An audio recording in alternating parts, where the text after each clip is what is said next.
Ayun yung nagre-rebar na pala sila dun, ano? O, dadako tayo dito sa unahan. Ito yung pangpito. Ayan. Napakalalim na ng layout nila dito. Kabilaan yan. Kasi ayan yung pagbabawnan nila ng mga rebar para sa pundasyon. Kasi ito na yung pababang rampa. Ayan, time check po tayo mga kasikap. Alas 3:18 na po ng hapon at nandito tayo ngayon sa may NAIA Terminal 3.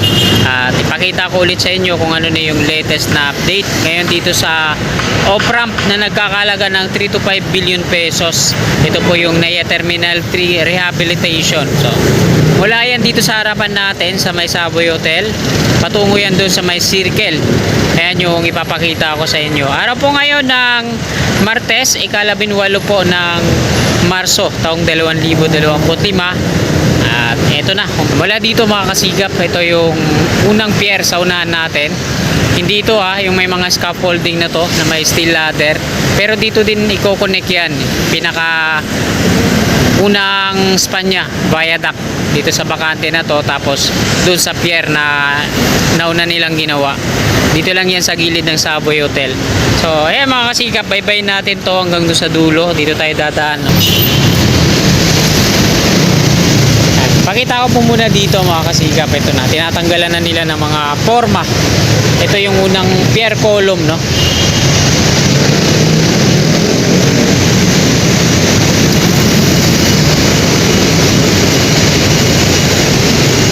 Savoy Hotel.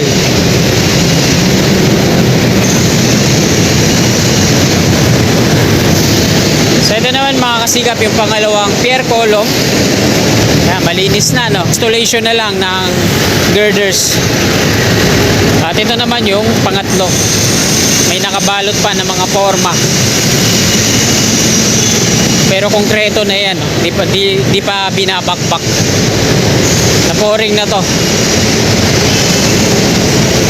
So, pakita ko muna dito sa kabila. Yan. Tapos dito na yung pangatlo.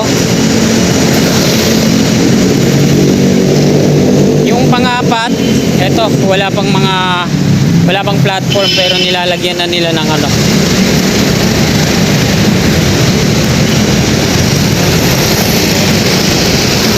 Nilalagyan na nila ng mga scaffolding. So yung mga to pinagdudugtong-dugtong hanggang dun sa taas. Ayan yung mga maliliit na yan, yung shoring jack. Na-adjust yan para umakyat hanggang dun sa taas. Ayan mga kasikap. Ito yung mga steel beam na nilagay nila dito sa baba para patungan ng mga scaffolding. Dito naman sa panglima, kita naman natin na nilagyan na nila ng mga pinolik board yung gilid-gilid forma. May platform na rin yan.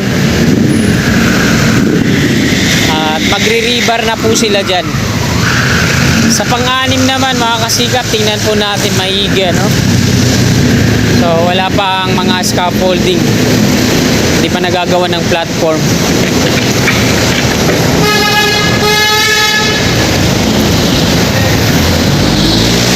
Lalagyan nila ng mga steel beam yan dito sa baba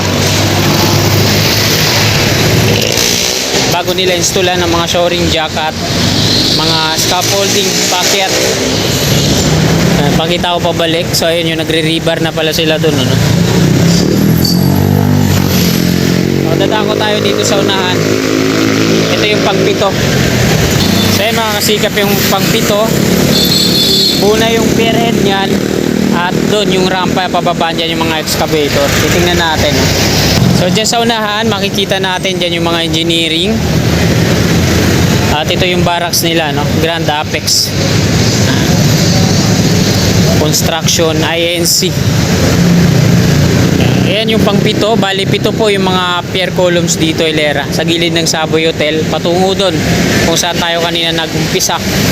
Bali yung wala pang platform dito, dalawa, yung ika-4 at ito yung ika-6. Sa mga magtutungo ng PTEX, Baclaran, ayan, diretso yan doon. Dako tayo dito mga kasikap, dito tayo kukuha ng update.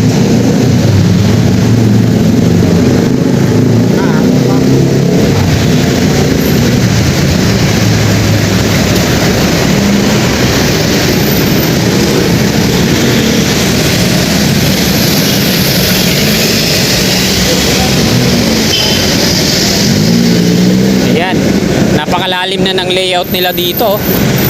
Kabilaan yan. Kasi ayan yung pagbabawnan nila ng mga rebar para sa pundasyon. Kasi ito na yung pababang rampa. Ayan. So ito yung barracks nila ng Grand Apex na naging barracks din ng Bauer. Sila yung contractor na nag-drill dito. Ayan mga kasikap, makikita natin kung gaano po yung kalalim yung mga ginawa nila dito para sa magiging pundasyon. Hali yung pagbuo ng rampa dito, papatungan lang naman ng macro geo po mga kasikap, yung ginagamit nila dito. Hindi na yung mga panambak, lupa. Papatung-patungin nila hanggang ma-form nila yung pababa dito, diretso hanggang dun. At tingnan natin dito sa unahan.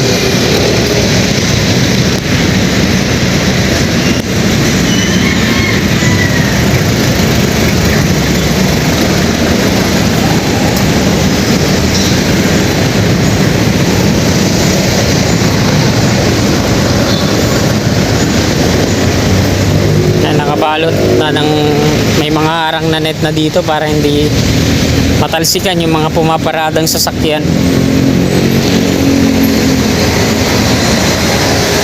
Ayan, patungong PTEX. Dito naman yung patungong arrival at departure.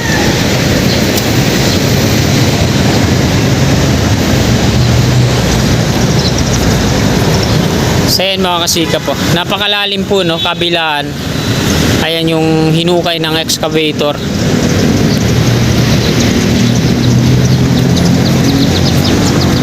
Patungo yan doon mula dito no, lalim.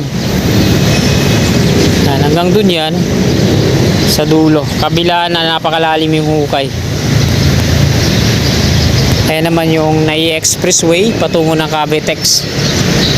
So magsasanga to dito no, isang patungo sa pakaliwa, isang pakaliwa patungong arrival, at diretso naman dito patungong Baclaran PTEX.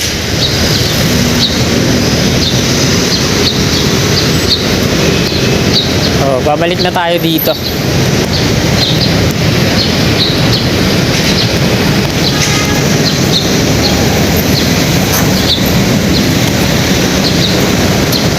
Dito tayo iikot.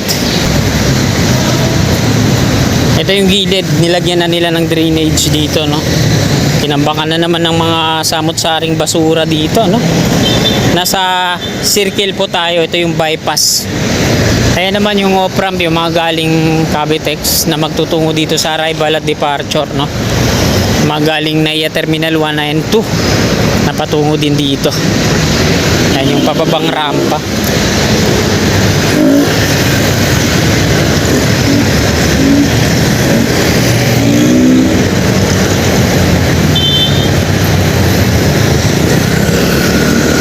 Bali ano to dito, tatlong lane pala, sorry. Yung nadagdag dito. Pinaliit tong circle na to.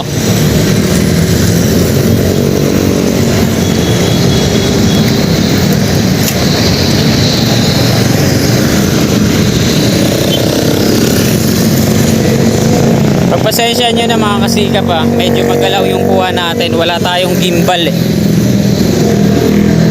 Yan, mga magtutungo ng arrival at departure sa may lobby, yan sa kanan.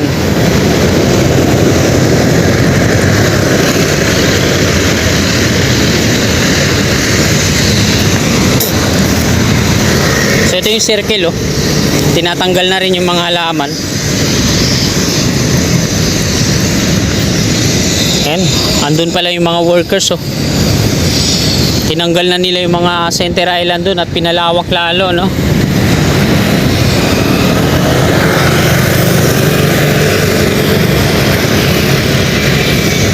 Yan yung mga,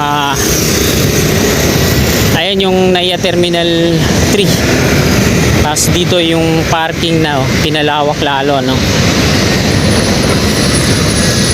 Umikot lang po tayo dito sa circle. Pakita natin na nakahinto tayo. Andiyan yung mga workers ngayon ng Buildswell. Ayan, mas lalong lumawak na doon. At yung kulay puti na yon, ayan yung pavement na nakakongkreto na nila gawin. Tapos na nila gawin. So dadako na tayo dito mga kasikap sa may Villamor Air Base.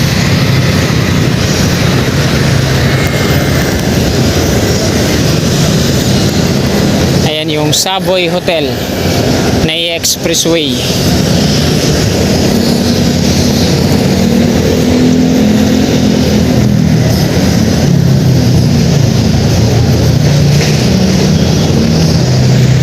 Yan o, Grand Apex. So ayan yung map sa ginagawa nilang off-ramp.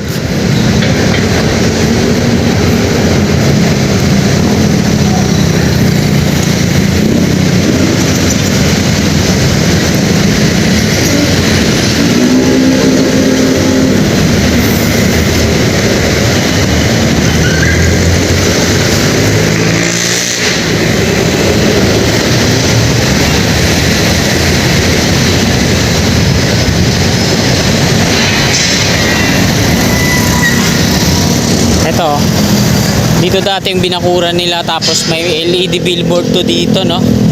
Kaso ngayon tingnan nyo naman, napakalawak na. So ganito na siya ngayon dito, no?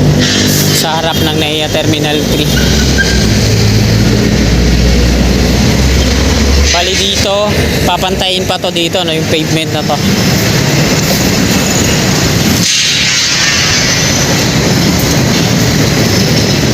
Ayan. Patungo tayo ng Salis Road. Yung construction ay nasa kaliwa.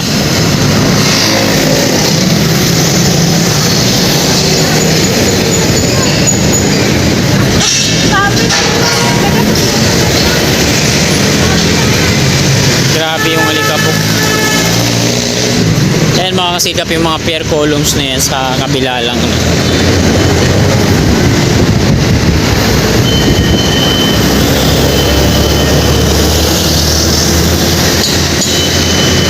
Pakalawak na dyan sa loob, ano?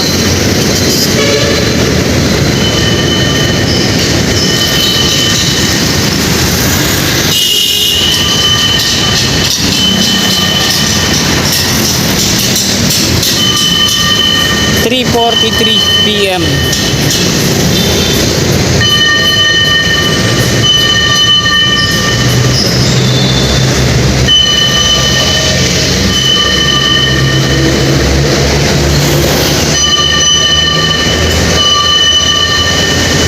Ito yung dating ano naman to dito, sidewalk. Ganito na yung ginawa nila.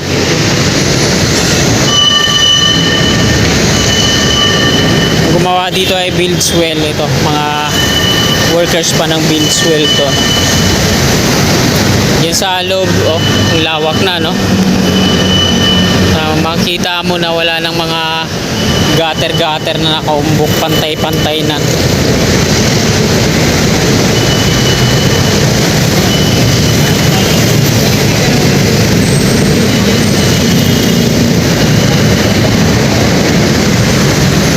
Workers pala yun ng Grand Apex.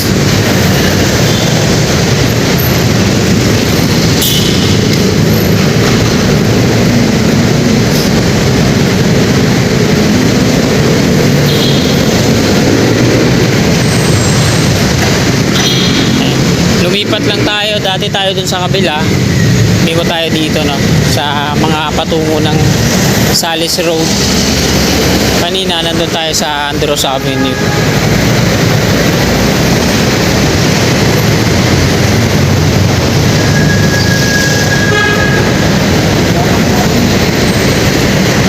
May natutulog.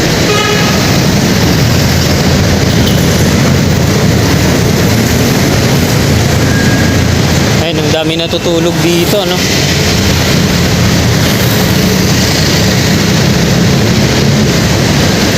Ayun na yung Ninoy Aquino International Airport.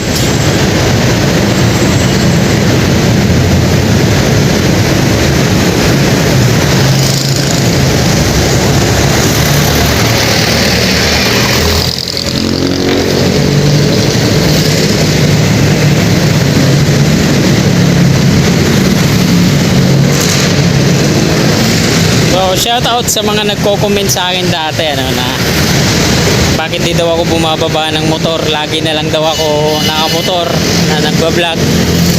Ngayon bawi tayo mga kasigap, lagi na lang tayo ngayong naglalakad na nagbablog, hindi na nagmumotor kasi wala na tayong motor.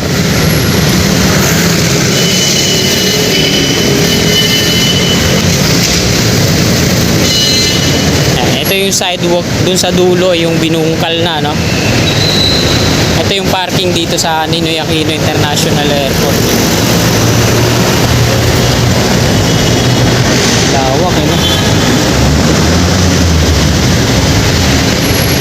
Yung NAIA Terminal 3 Station ng Metro Manila Subway. Siguro wala pa namang detalyadong lokasyon, pero ito lang naman yung parking dito sa harapan ng NAIA Terminal 3 na sinasabi na dito daw gagawin. At tabayanan natin yan, mga kasikap. Magandang yan kung dito gagawin sa harapan, no, ng NAIA. Kasi pag mga pasahero na pagbaba dito sa NAIA Terminal 3, kung magtutungo ka ng Quezon City, Cavite area, Malabon, tama, dumadaan naman dun sa may Valenzuela, pwede ka nang dito sumakay, no, pag meron ng subway. Tapos doon naman sa Clark International Airport, diretso naman yung train na doon, yung NSCR, North-South Commuters Railway Project. Diretso na yan doon sa Clark.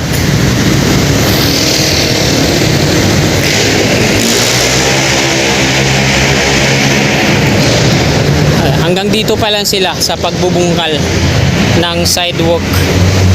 Ayan, hanggang doon sa dulo. So mahaba-haba na rin tong nabungkal nila, no? Ayan, tapos yung mga bahagi ng konkreto ay natanggal na yung iba. Dito na lang, iniiwasan nilang masira yung mga round culvert para sa kanal.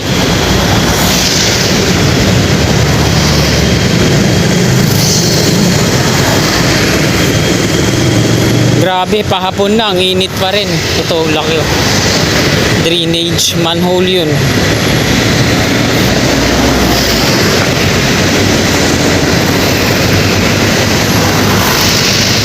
May mga PVC pipe pa dito na tinamaan.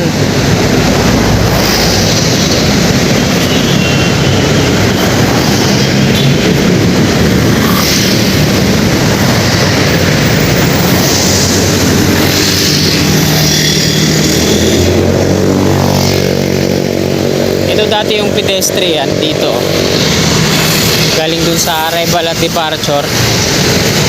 Ayan, ayan, yung mga galing dun sa arrival departure dati, dito yan dumidiretso sa mga sasakay ng jeepney dun sa kabila. Pero ngayon sinarado na yan,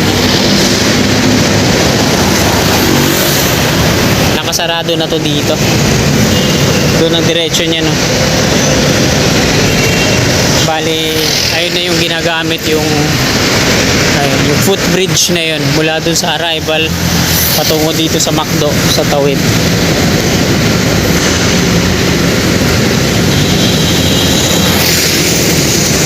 Yung parking ng mga bisikleta dyan sa unahan, hindi na binalik, ayan, nagdidilim na yung kalangitan. Parang uulan ng napakalakas na naman nito.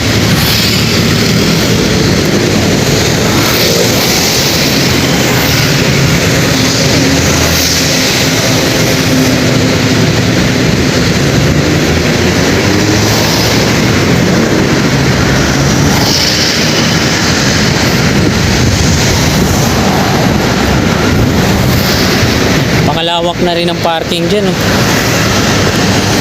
Ayan yung footbridge, patungo dun sa arrival.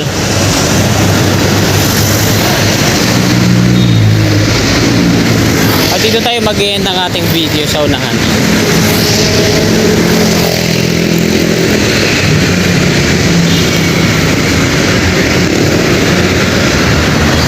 Ay expressway. Ayan yung on-ramp off-ramp dito sa gitna. On-ramp lang pala yan. Yung off-ramp pala dun.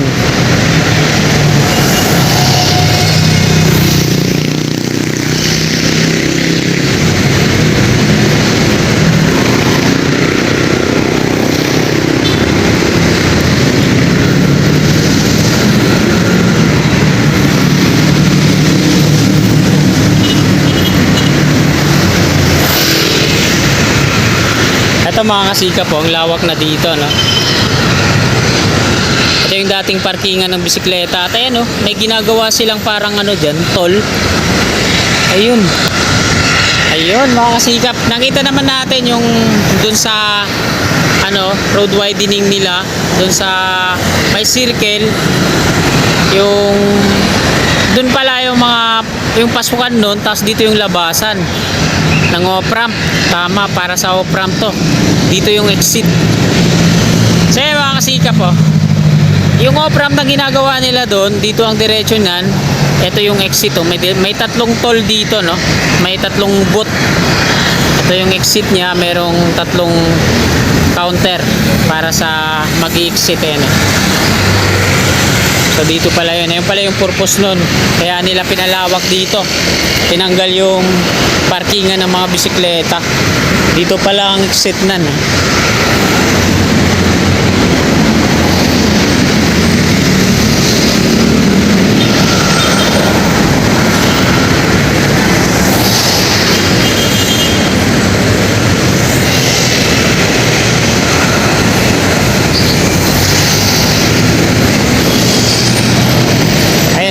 Napakalawak na dito mga kasikap oh. Ayun yung ginawa nilang exit dun. Ayun pala yung purpose nun. Kaya pinalawak nila dito.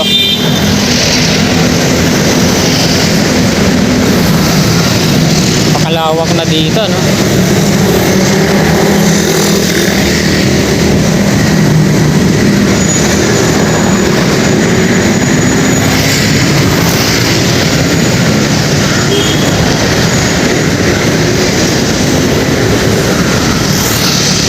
Lawak eh, no? Ito na lang yung mga nagdi-divide dito, yung mga flexible post na yan, tapos yung mga plastic cone na to.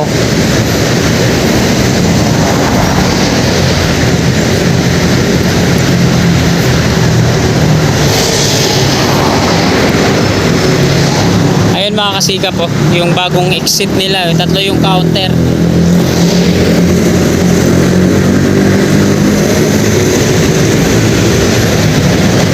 Pala nila pinalawak yung mga kalsada.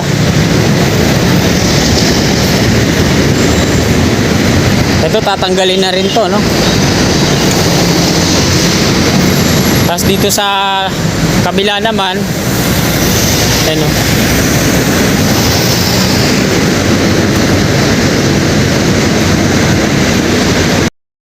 yeah, mga kasikap, nandito na tayo sa gitna mismo sa may Center Island. At ito, papakita ko sa inyo kung ano yung ginawa nila dito. Ayan, ito yung toll on-ramp patungo ng Skyway. At ito nga sa gitna oh, napakalawak din dito, ano? At gagawin din nila itong karagdagang lane para sa mga sasakyan. Kaya nila tinanggal. Ayun yung purpose nun. Kaya tinanggal nila. Tapos lalagyan na lang to dito ng ano, ng mga signage. Ito yung dating U-turn slot na sinarado. At yung U-turn slot ay isa na lang nandoon, no?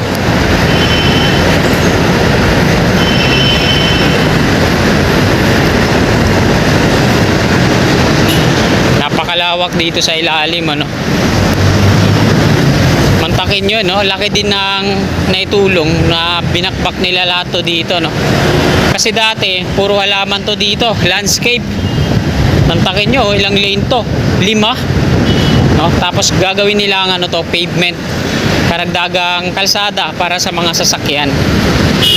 Napakalaking tulong to para mabawasan yung pagkabulbul ng traffic sa part na to. Ayan, no? At ayan na yung Villamor Air Base. Off-ramp sa kaliwa, on-ramp sa kanan, PAF. Ayan naman yung Aerospace Museum, gate ng Villamor Air Base. At ayan mga kasikap, hanggang dito na lang po itong video na to. Marami pong salamat sa patuloy niyong suporta kay Kasikap Channel. Magandang hapon po. God bless po sa ating lahat.